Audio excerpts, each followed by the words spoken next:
momentos me habían desequilibrado los nervios al punto que bastaba el sonido de mi propia voz para hacerme temblar. Y por eso constituía en todo sentido el sujeto ideal para la clase de torturas que me aguardaban. Estremeciéndome de pies a cabeza, me arrastré hasta volver a tocar la pared, resuelto a perecer allí antes que arriesgarme otra vez a los horrores de los pozos, ya que mi imaginación concebía ahora más de uno, situados en distintos lugares del calabozo. De haber tenido otro estado de ánimo, tal vez me hubiera alcanzado el coraje para acabar de una vez con mis desgracias, precipitándome en uno de esos abismos. Pero había llegado a convertirme en el peor de los cobardes. Y tampoco podía olvidar lo que había leído sobre esos pozos, esto es, que su horrible disposición impedía que la vida se extinguiera de golpe. La agitación de mi espíritu me mantuvo despierto durante largas horas, pero finalmente acabé por adormecerme. Cuando desperté, otra vez había a mi lado un pan y un cántaro de agua. Me consumía una sed ardiente y de un solo trago vacié el jarro. El agua debía contener alguna droga, pues apenas la hube bebido, me sentí irresistiblemente adormilado. Un profundo sueño cayó sobre mí, un sueño como el de la muerte. No sé en verdad cuánto duró, pero cuando volví a abrir los ojos, los objetos que me rodeaban eran visibles. Gracias a un resplandor sulfuroso, cuyo origen me fue imposible determinar al principio, pude contemplar la extensión y el aspecto de mi cárcel. Mucho me había equivocado sobre su tamaño. El circuito completo de los muros no pasaba de unas 25 yardas. Durante unos minutos, esto me llenó de una vana preocupación.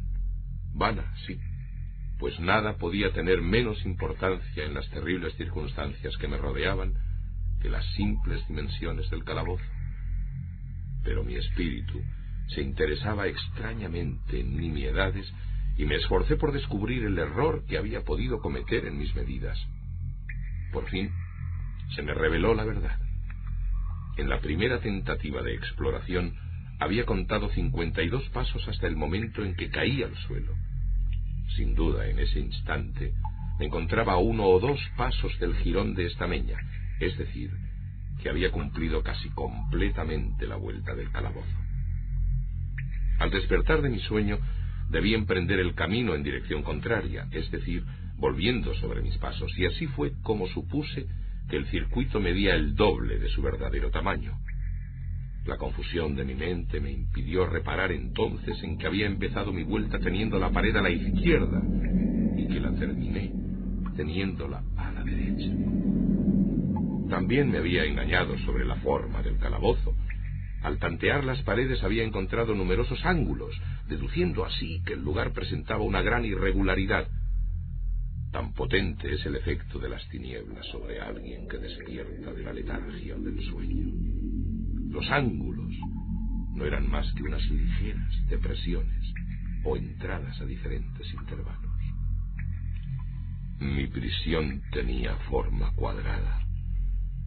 Lo que había tomado por mampostería resultaba ser hierro, o algún otro metal, cuyas enormes planchas, al unirse y soldarse, ocasionaban las depresiones. La entera superficie de esta celda metálica aparecía toscamente pintarrajeada con todas las horrendas y repugnantes imágenes que la sepulcral superstición de los monjes había sido capaz de concebir. Las figuras de demonios amenazantes, de esqueletos y otras imágenes todavía más terribles recubrían y desfiguraban los muros. Reparé en que las siluetas de aquellas monstruosidades estaban bien delineadas, pero que los colores parecían borrosos y vagos, como si la humedad de la atmósfera los hubiese afectado. Noté asimismo que el suelo era de piedra. En el centro se abría el pozo circular de cuyas fauces abiertas, como si bostezara, acababa de escapar. Pero no había ningún otro en el calabozo. Vi todo esto sin mucho detalle y con gran trabajo, pues mi situación había cambiado grandemente en el curso de mi sopor. Yacía ahora de espaldas, completamente estirado sobre una especie de bastidor de madera. Estaba firmemente amarrado por una larga banda que parecía un cíngulo. Pasaba dando muchas vueltas por mis miembros y mi cuerpo, dejándome solamente en libertad la cabeza y el brazo derecho, que con gran trabajo podía extender hasta los alimentos colocados en un plato de barro a mi alcance. Para mayor espanto, vi que se habían llevado el cántaro de agua, y digo espanto, porque la más intolerable sed me consumía. Por lo visto, la intención de mis torturadores era estimular esa sed, pues la comida del plato consistía en carne sumamente condimentada.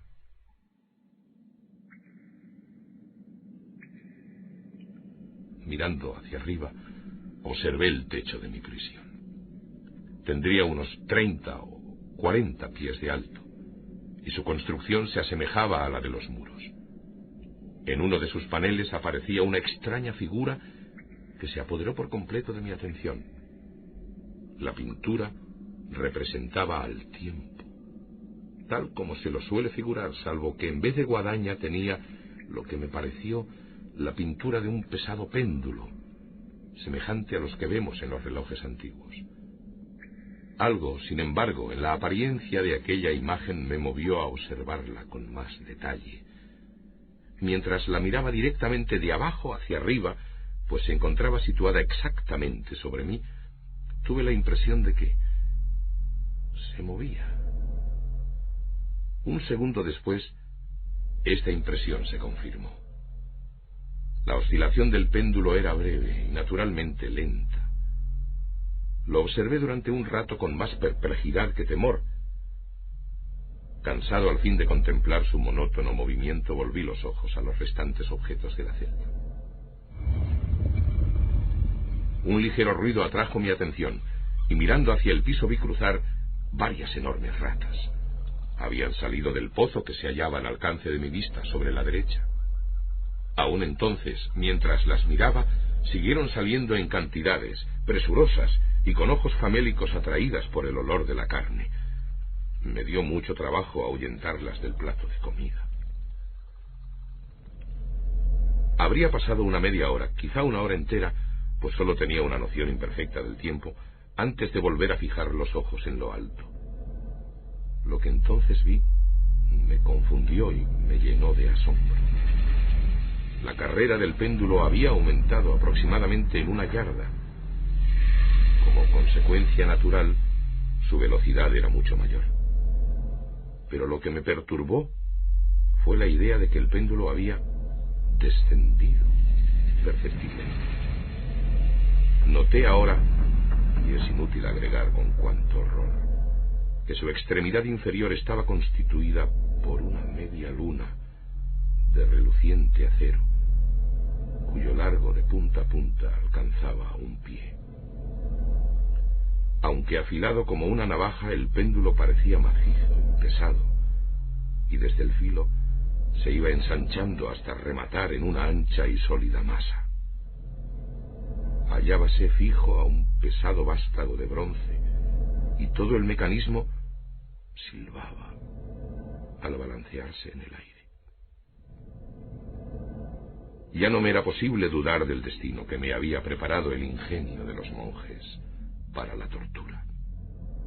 Los agentes de la Inquisición habían advertido mi descubrimiento del pozo. El pozo, sí, cuyos horrores estaban destinados a un recusante tan obstinado como yo. El pozo, símbolo típico del infierno, última tule de los castigos de la Inquisición según los rumores que corrían.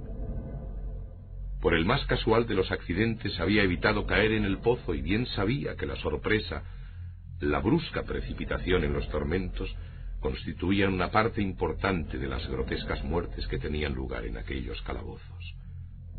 No habiendo caído en el pozo, el demoníaco plan de mis verdugos no contaba con precipitarme por la fuerza, y por eso, ya que no quedaba otra alternativa, me esperaba ahora un final diferente y más apacible.